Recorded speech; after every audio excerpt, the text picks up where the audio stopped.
Part 3, Celeste's POV 6 years ago. Han! Masayang-masayang tawag ko habang tumatakbo ko papalapit sa kanya. Niyakap ko siya ng sobrang higpit dahil ang tagal naming hindi nagkita. God, namiss kita sobra-sobra.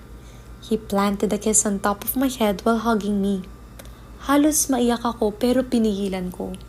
6 months din kaming magkalayo dahil kung saan-saan siya nadedestino dahil sa work niya. Isa siyang marketing assistant sa isang oil company. He has to check sa mga iba't ibang site ng company kaya naman hindi siya nakakapag-stay kung nasaan ako. 3 years na siyang nagtatrabaho at ngayong araw na ito ay umuwi talaga siya dahil graduation ko. I am so happy nakarating ka. Hindi mo na-miss ang graduation ko. Graduate na ako, Han. Sabi ko habang hawak ang mukha niya. 3 taon mahigit na kaming mag-boyfriend, pero sa tuwing titingnan ko siya ay buhay na buhay pa rin ang mga paru-paro sa tiyan ko. Siya pa rin ang pinakagwapong nilalang para sa akin. I still love him so much at mas minamahal pa namin ang isa't isa. I wouldn't miss it for the world, hon, he said. I can see na sobrang pagod siya pero ako pa rin ang inuna niya. Galing siya sa mahabang biyahe.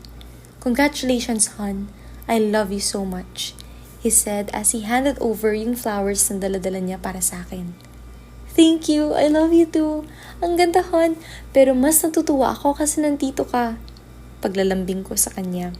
Ehem. Natigil iyon at masama kong tinignan si Mariana pagkatapos malakas ng tumikim. Bakit ako walang power hug at kung ano-ano? Dinaya rin naman kita. Jeez, hindi kita boyfriend. Isa lang ang boyfriend ko and he came here. Thanks, hon.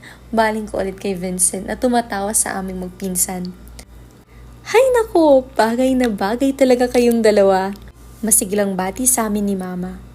Mabilis naman na bumeso at yumakap si Vincent sa magulang ko. Mama, Papa, kumusta po? Pagbati nito sa magulang ko. Ayos lang naman kami, iho. Mabutit dumating ka. Halos hindi ma-enjoy nitong si Celeste ang graduation niya dahil akala niya hindi ka darating. Sabi ni Papa. Pasensya na po, nagka-problema sa airport kaya medyo na-delay po. Kung sana maayos ang patakbo ng gobyerno. Umiling siya at bahagyang natawa. He cut himself off dahil nagsisimulan naman siyang i-blame ang administrasyon. But I made it. I made sure of that po.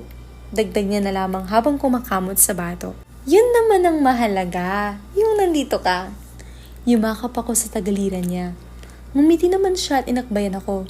Thank you for understanding. Bulong nito sa akin.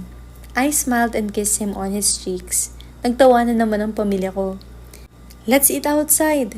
Nagpa-reserve po ko sa favorite na restaurant ni Celeste. Talaga? That's so sweet, hon. Sabi ko rito. Cola ko riyan. Maingay na sabi ni Mariana. Mag-picture tayo. Sabi ni Mama. Kaya mabilis kong hinagilap sa bag ko ang cellphone ko pero hindi ko makita yun. Wait, nawawala ang phone ko. Saglit lang. Tatakbo lang ako sa restroom. Doon ko huling natatandaan na hawak ko. Sana nandun pa. Bago pa sila lahat makasugot ay tumakbo na ako. Natanggal ako sa full scholarship ng MU pero binigyan nila ako ng malaking discount. At honestly, lubog ang parents ko sa utang. E natapos ako dahil sa tulong ni Vincent. Siya ang nagsuporta sa akin. Lahat ng hard work niya, iniisip niya lagi para sa aming dalawa. Mabilis akong pumasok sa banyo at nagulat pa ako nang may maabutang tao doon. She's applying makeup at mabilis niyang sinarado ang hawak niyang pang-retouch. Hindi ako nakagalaw. Totoo talagang sinabi nila. Nasa dugo na nila yun. Nasa dugo na nila ang magandang lahi. Mabilis na nag-shift mula sa sarili niya patungo sa akin ang tingin niya. She's wearing a skin tone fitted dress. Sobrang sexy at malaporselana ng kutis. What are you looking at?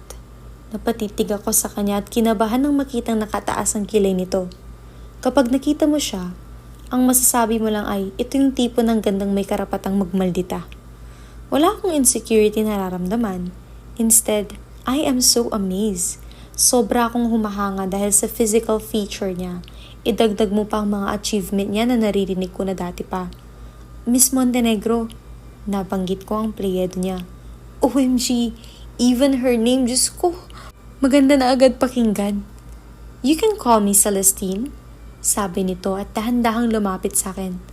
I think you left this. Sabi nito at inabot sa akin yung phone ko at dire-diretsyong lumabas. Grabe, OMG. Iba talaga ang mga Montenegro. Even his younger brother na si Storm is pinagkakaguluhan ng mga kabatch namin kahit mas bata pa ito sa amin. Celestine Snow Montenegro. She is a year older than me pero siya ang nagpapatakbo ng Montenegro University. She's also taking medicine. I heard na-accelerate siya because she's so smart. Ang heredera nila Mr. Thunder and Mrs. Akira Montenegro. I've never seen her before nor yung cousin nilang si Leo pero grabe, ang gaganda ng lahi nila. Papalabas na sana ako ng banyo nang may pumasok naman. At this time, kahit nagulat ako, mas gusto ko sanang wag pansinin. Aren't you going to greet your older sister? Mapang-asar nitong sabi sa akin at saka akong ninisian. Masyadong magandang araw ko, Selena. Sabi ko at akmang lalampasan siya pero mabilis niya akong hinawakan sa braso at ganoon ko rin kabilis tinanggal ito. Touch me again and I'll hurt you. Peke siyang tumawa. Hurt me? Hindi pa ba sobrang pananakit ang ginawa mo sa akin? You took away mom from my dad. Ilang beses ko bang uulitin na kung hindi nabuntis ang magaling nating nanay ng tatay mo at kung hindi ka pinanganak, edi sana masaya ang pamilya ko. Sana buo ang pamilya ko pero you happened. You took away mom from me. Please, Selena. Mom wanted to take you pero nung nagkaisip ka na, ang gusto mo lang is sumama sa daddy mo dahil mayaman siya at magiging madali ang buhay mo. Mom wanted you to have a good life, not like the life I had. Kaya pwede ba? Huwag mong isisi lahat sa akin. Ha? Sinisisi ko na buhay ka pa. You took away mom, the family I deserve, and now you took Vincent. Selena, please get over sa insecurity mo. 3 taon na mahigit. Mag-aapat na nga simula nang maging boyfriend ko siya. Hindi ko kasalanan na hindi ka nakapag-confess ng nararamdaman mo. Hindi ko kasalanan kami ang nagmamahalan ngayon. Selfish ka, Madeline. Lahat na lang inaagaw mo sa akin. Lahat ng mahal ko at mahalaga sa akin. Tumulo ang luha niya and honestly, nasasaktan ako dahil para sa akin, kapatid ko pa rin siya. Selena, pero ito ang tatandaan mo. Lahat ng sakit na to, ibabalik ko sa'yo. Ako mismo ang dudurog sa'yo. She wiped her tears at dali-daling lumabas. Hindi ako nakasagot dahil natakot ako. Hindi ako nakasagot dahil aminin ko man o hindi, nasasaktan ako para sa kanya. We do hate each other pero sa kaloob-looban ko, kapatid ko pa rin siya. And God knows how much I wish na hindi ko siya nasasaktan ng ganito. God knows how much I love her. Kinagat ko ang labi ko para pigilan ang sarili kong umiyak. Present day. Breathe in, breathe out. Utos sa akin ni Pam. Kumalma ka, Celeste. Last day mo na to sa show. Ever since mag-host ka, grabe, skyrocketing ang ratings. Last day mo na to. At for sure, buong bansa ang nanonood. For Pete's sake, please, don't ruin this. I am trying, okay? Where's my sogas? Sabi ko habang nagmamadaling kinalkalang pouch ko. You never change. Yan pa rin ang nagpapakalma sa'yo.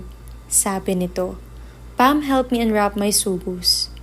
Kung hindi ka pamilyar, iyon ay parang chewy sweet candy. Ang weird, pero whenever I take that, kumakalma ako. Thank you, sabi ko. Hindi ko man alam ang nangyayari. Jeez, hindi nga ako naniniwalang naging asawa mo siya hanggang ngayon kasi kahit maganda ka ay di ma-reach ang status at kagupuhan ni Press Grayson. Sabi nito at tila nagde-daydream pa. Sige, ilakas mo pa, sabi ko habang lumilinga-linga. Checking kung may nakakarinig sa amin. Nakahinga ko ng maluwag nang ma-check kung walang tao bukod sa amin. Hindi mo naman sinabi sana, nagpa-press conference na lang ako. Let's go na.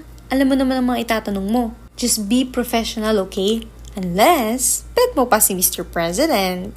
Pang-aasar nito sa akin. Will you shut up, Pam? sabi ko rito. Lumabas na tayo, it's almost time, sabi ko rito. I stood up and fixed my red tube dress. Uy, excited siya! Bulong na biro sa akin ni Pam pero nag-roll eyes na lang ako. Celeste! Napalingon ako sa tumawag sa akin at mabilis nang umbiti nang makita kong si Mr. Bautista na siyang producer ng show ang tumawag sa akin. Hi sir! Pagbati ko rito. Please, just call me Francis, parang iba ka naman. Sabi nito at mabilis na hinawakan ako sa braso. What made me uncomfortable ay ang dahan-dahan niyang pupapadaus-dos doon while smiling. I held on tight to my sugos. I want to have one before kami mag-shoot pero dahil sa ginagawa ng lalaking to, gusto kong ipalunok ito sa kanya kasama ang rapper. He is in his mid-40s at hindi ko gusto ang mga tinginan niya sa akin. Peke akong tumawa at sinubukang lumayo sa pagkakahawak niya pero mas hinigpitan niya ito at mas nginitian ako. Alam mo, ang laki na naitulong mo sa top, highest rating ever. You're my favorite, kaya naman sa'yo ko binibigay ang pagkakataon na makapanayam ang ating bagong presidente. Dagdag pa nito at muling hinimas ang braso ko. Isa pa at sisikuhin kita. Pipiglas na sana ako nang pumasok na from backstage si Miss Selena Villanueva. Masayang bati ni Mr. Bautista sa well you know her, my half-sister. Tinanguan lang siya ni Selena at bumaling sa akin ang tingin nito. Nagkatitigan kaming dalawa at sa tingin ko ay walang balak magbawian ng titigan namin sa isa't isa. She smirked at ganun din ang ginawa ko. Damn you, mamatay ka rin bitch. Just looking at her, lahat ng nangyayari ay bumabalik sa isipan ko. Celeste, please meet Miss Selena. Siya ang spokesperson at sekretary ng ating presidente, sabi ni Mr. Bautista. At mabilis na bumalik sa akin at ito na naman ang braso niyang ipinulupot sa bewang ko. Pero dahil sa pagtititigan naming dalawa ni Selena ay mas natuon ang atensyon ko sa galit na nararamdaman ko. I know her. Mapait kong sagot. You do? Mused. Simple kong sagot na lang at pasimpleng nag-roll eyes. Peke na namang tumawa sa Selena. Hilig niya talagang pumeke. The president will be here any moment. Let's go set up ninyo. We don't wanna waste time. Sabi nito at tinitigan ako bago nag-smirk sa akin. Waste ako ng oras? Duh! Siya ang waste ng jeans ng nanay namin. Let's go, sabi ni Mr. Bautista, not letting go of my arm na panay pa ang pagpisil sa braso ko. Mr. B, nandito na ang presidente. Napahintong ang pagsuway ko kay Mr. Bautista dahil bumukas ang pinto at hindi ko alam pero nanlamig ang buong katawan ko. Mabilis na nagtama ang mga mata namin. Those green cuddly eyes. Nakita na naman kami. Ilang taon na bang nakalipas? Pero pakiramdam ko ay bumalik ako doon sa bulletin board nung first day ko sa MU. Please, God, tulungan mo ko. Paano ko ito magagawa? He looked straight to me, pero hindi agad ako nakagalaw. Inabot niya ang kamay niya. Vincent Grayson. Pagpapakilala niya. Hindi ko alam paano ako nagkalakas ng loob na iabot ang kamay ko. Hindi ko alam kung ramdam niya ba na nanginginig ako or ang malamig kong palad. I'll be your host. I'm Celeste. Celeste Gonzalez. Ngumiti siya pero nakikita ko sa mga mata niya. Galit siya sa akin. Gonzalez, ha? Oh, kill me please. Ano kaya ang kahihinatnan ng panayam ni Celeste sa presidente? Magiging komportable ba sila sa kanilang usapan?